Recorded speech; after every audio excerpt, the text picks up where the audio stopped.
Mrs Sudhakar గారు కూడా మనతో పాటు ఉన్నారు. సుగుణ్ గారు నమస్కారం అండి. నమస్కారం. మీ పెళ్ళి ఎన్నాళ్ళైందో తెలియదు కానీ మీరు వచ్చి కెమెరా ముందుకు వచ్చి కూర్చోగానే సార్ మీ జుట్టు సరి చేస్తున్నారు.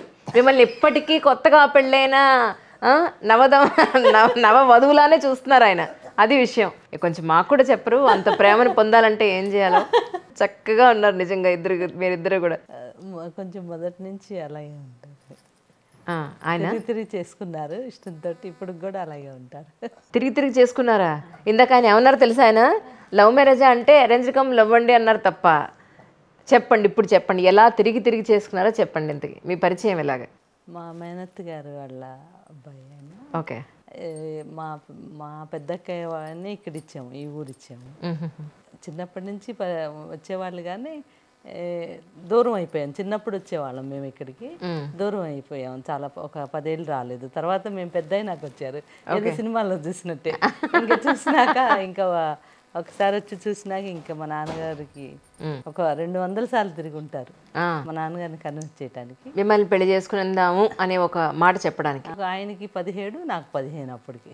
Okay okay. ఇప్పుడు పెళ్ళి 36 సంవత్సరాలు అవుతుంది. రైట్. సో నైస్ అండి, రియలీ. కానీ చాలా సంతోషం ఈ రోజుల్లో. ఎంత మేనరికమైన లవ్ మ్యారేజ్ అయినా అరేంజ్డ్ మ్యారేజ్ అయినా ఇంత అన్యోన్యంగా ఉండడం అనేది మహా అద్భుతం అంటాను నేను. ఏం సార్, దీనికోసం మరి మాకు ఒక చిన్న మోటివేషనల్ స్టోరీ ఏం చెప్పరా? మంచి వర్డ్ చెప్పండి కపుల్స్ అందరికీను. సింపుల్గా ఏంటంటే, స్త్రీకి ఇంట్లో స్వేచ్ఛనిస్తే ప్రశాంతంగా బతకొచ్చు. చాలామంది ఏంటంటే పురుష అహంకారంతో మరి ఇలాగే ఉండాలి అలాగే ఉండాలని అహంకారం చూపిస్తారు, కష్టాలు తెచ్చుకుంటారు చాలామంది. ఎప్పుడైతే స్త్రీకి స్వేచ్ఛనిస్తామో ప్రశాంతంగా ఆ ఇల్లు కుటుంబం బాగుంటుంది, మనం కూడా బాగుంటాం, హ్యాపీగా ఉంటుంది. అది పెద్ద స్టోరీ. అదే కథ చెప్పాలంటే లేదు, మీరు చెప్పాల్సిందే, షార్ట్ కట్లు అయినా సరే చెప్పాల్సిందే, నో డౌట్ అందులో. అంటే ఏం లేదండి, ఇప్పుడు ఎట్లా ఉంటారంటే స్త్రీలు కొంచెం కుటుంబం ఇల్లు అనే స్వార్థంతో ఉంటారు. పురుషులు ఏంటంటే కొంచెం బయట దీంట్లో ఉంటారు. అవును, దాన్ని మేనేజ్ చేయగలగాలి. అంటే నేను చిన్న స్టోరీ చెప్తానండి దీంట్లో. తప్పకుండా. ఒక ఊర్లో వర్షాలు పడక ఎవరు వ్యవసాయం చేయరు. ఒకే ఒక రైతుకి నీటి ఆధారం ఉంటుంది, ఒక చెరుకు పంట వేస్తారు. అయితే పంట కోతకు వచ్చిన తర్వాత ఇంట్లో భార్యకి చెప్తాడు, నేను లారీ తీసుకెళ్తున్నాను, పట్నం వెళ్ళి అన్నీ కొనుక్కొచ్చుకుని నువ్వు రెడీగా ఉండు, నేను 4 చెరుకు కొట్టుకొని వస్తాను, బండి తీసుకొని వెళ్ళి అక్కడ అమ్ముకొని మనం వచ్చేటప్పుడు అన్నీ కొనుక్కొని వద్దామని చెప్పి భార్యకి చెప్పేసి వెళ్తాడు. ఈయన లారీ తీసుకెళ్ళిన తర్వాత ఎవరికి పంటలు లేవు కదా, ఈయన ఒక్కడికే పంట ఉంది. అందరూ ఈయన పాండురంగ దేవుడి భక్తుడు, అందరూ పాండురంగడు భజన చేసుకుంటూ వచ్చేసరికి ఆ భజన లీలమైపోయి తలా గడగట్టు వెళ్తారు మొత్తం ఊరంతా. అయ్యో, ఇంకా ఇంత కట్ట మిగిలిద్ది లాస్ట్కి. అది ఎడ్ల బండిలో వేసుకొని ఇంటికి వస్తూ ఉంటే ఎదురు నుంచి స్కూల్ పిల్లలు ఎదురు వస్తారు. ఆ స్కూల్ పిల్లలు చూస్తే వాళ్ళు కూడా తలా గడిచ్చేస్తాడు. ఇంకా 2 గడలు మిగులుతాయి. 2 గడలు మిగిలితే ఈ సంకలో పెట్టుకొని ఇంటికి వెళ్తాడు. చూస్తే ఈయన సంగతి ఈమెకు తెలుసు. చూసిద్ది, ఏంటి లారీ ఏది 2 గడలు పట్టుకొని వచ్చేవేంటి అంటే చెప్తాడు స్టోరీ అంతా. ఇట్లా వచ్చారు ఇచ్చేసానంటే ఇక 2 గడలు లాగుకొని తీసుకెళ్ళి లాగిపెట్టి కొడుతుంది పెళ్ళామని. ఆ గడలు పెట్టి కొడితే 2 ముక్కలు అయిపోతాయి. అబ్బా నా మీద నీకు ఎంత ప్రేమ, నీ 20 నువ్వే తుంచేసావు అంటాడు. సో ఆయన కొట్టినా కూడా ఆయన అలా ఫీల్ అయ్యారు. అలా ఫీల్ అయ్యాడు అనమాట. ఓహో, అలా ఫీల్ అయ్యావంటే హ్యాపీగా ఉంటావు. నన్నే కొడతావా, నేను సంపాదించాను, నేను నాటేశాను, నా ఇష్టం అన్నాం అనుకోండి, తెల్లవారుతో నిద్ర ఉండదు. అదే అప్పుడు అయిపోయింది అనుకోండి, పోనీ నీకు సిగ్గు లేదు ఏం లేదని చెప్పి వదిలేస్తాను.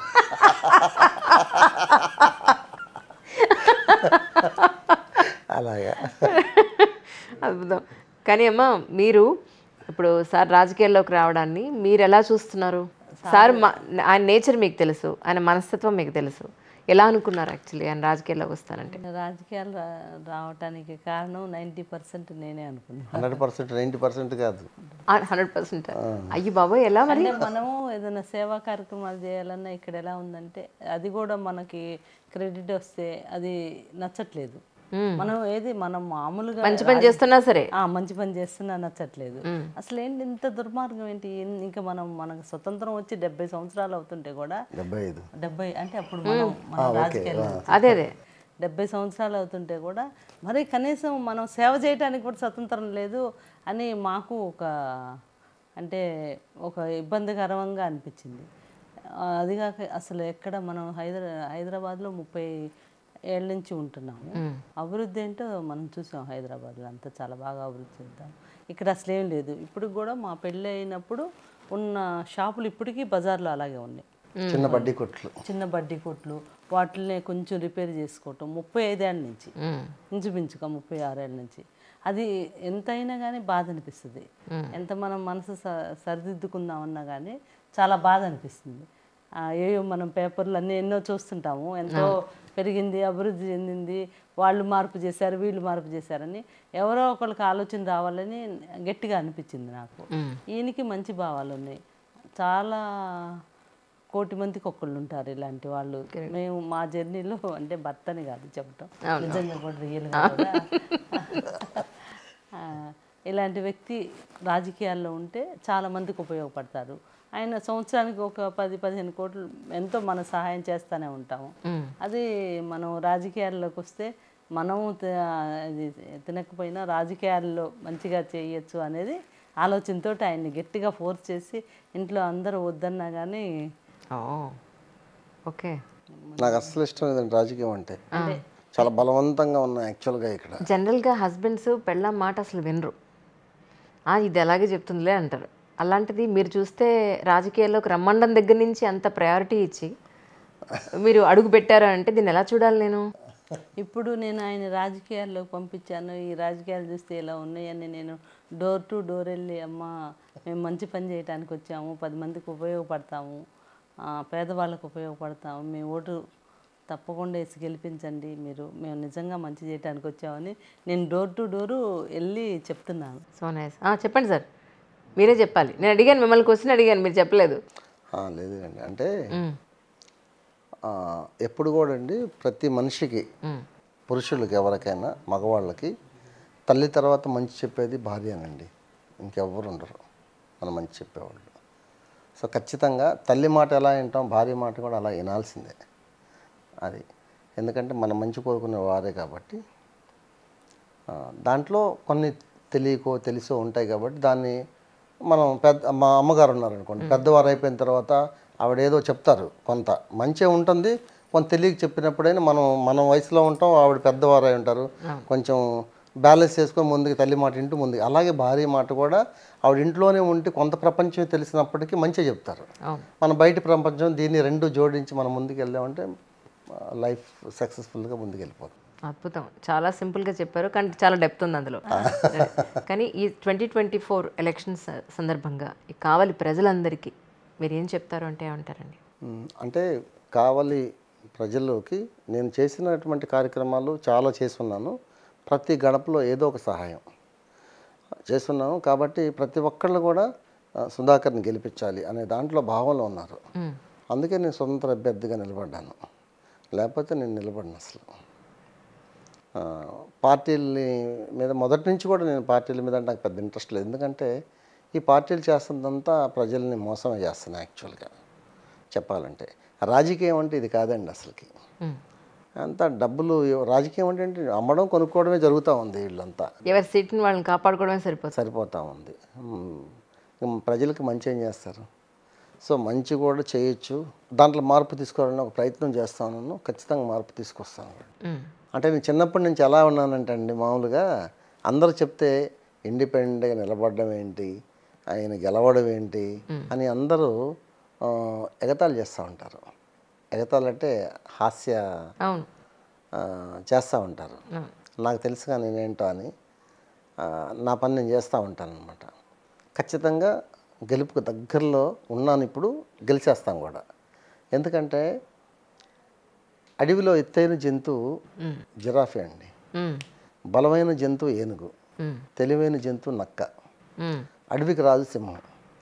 రైట్. ఇది ఎత్తైంది కాదు, బలమైంది కాదు, తెలివైంది కాదు, కానీ రాజు అది. ఎందుకంటే దానికి ఆత్మవిశ్వాసం ఎక్కువ. ఓకే. నేను తప్పగా ఎవరు ఈ అడవిలో జయించడానికి లేదు అని చెప్పని పెట్టుకుంటుంది. అది ఎంత పెద్ద ఏనుగుని కూడా అది కొడితే ఏనుగు కుంభస్థలాన్ని కొడుతుంది, నక్కని పిల్లిని కొట్టదు. వేటాడడం మొదలుపెట్టిందంటే ఎంత బలమైన ఏనుగుని కూడా ఒకే కొడితే ఇలా కింద పడిపోతుంది. అది అంత ఆత్మవిశ్వాసంతో ఉంటుంది. నేను కూడా చిన్నప్పటి నుంచి అలాగే పెరిగాను. నేనే స్వయంగా సంపాదించుకొని తినడం తప్ప ఎప్పుడు ఇలా లేదు. ఎప్పుడు మనమే సంపాదించుకొని తినాలి, బతికితే అలాగే బతకాలన్నాను. ఇప్పుడు కూడా నేను అలాగే ఉంటున్నాను. రాజకీయంగా కూడా ఎవరిని నాకు టికెట్ ఇవ్వండి, లేకపోతే మీరు ఎమ్మెల్సీ ఇవ్వండి, లేకపోతే నేను సపోర్ట్ చేస్తాను, ఎవరిని దేహి అనేది లేదు. మనమే సంపాదించుకోవాలి అనే దాంట్లో ఉన్నా. నేను అదే చేస్తా ఉన్నాను. అద్భుతం. సుగుణ గారు, ఎలాగో మీరు ఇంటింటికి వెళ్ళి మేము ఇంత మంచి చేస్తున్నాం, మమ్మల్ని గెలిపించండి మీరు ఎలా అయితే అడుగుతున్నారో, మరి 2024 ఎలక్షన్స్ దృష్టిలో పెట్టుకొని మీకు కావాలి ప్రజానికానికి అందరికీ మీరు ఏం చెప్తారంటే ఏమంటారు? కావాలి ప్రజలందరికీ మంచి వాళ్ళని గెలిపించుకోండి, మంచి అభివృద్ధి కార్యక్రమాలు చేస్తాము. మేనిఫెస్టో ఒకటి రిలీజ్ చేసాము, పేదవాళ్ళకి చాలా ఉపయోగపడుతుంది. అందరూ గట్టిగా సపోర్ట్ చేయమని చెప్తారు. సూపర్. నిజంగానే చాలా అంటే క్లియర్ మైండ్ తోటి స్వచ్ఛమైన మనసుతో ఉన్న మీ ఇద్దరిని నిజంగా ఈ కావలి ప్రజలు ఆదరిస్తారని, గెలిపిస్తారని సిగ్నేచర్ స్టూడియోస్ నుంచి మేమందరం మనస్ఫూర్తిగా కోరుకుంటున్నాం. Thank you so much sir. Once again. Thank you.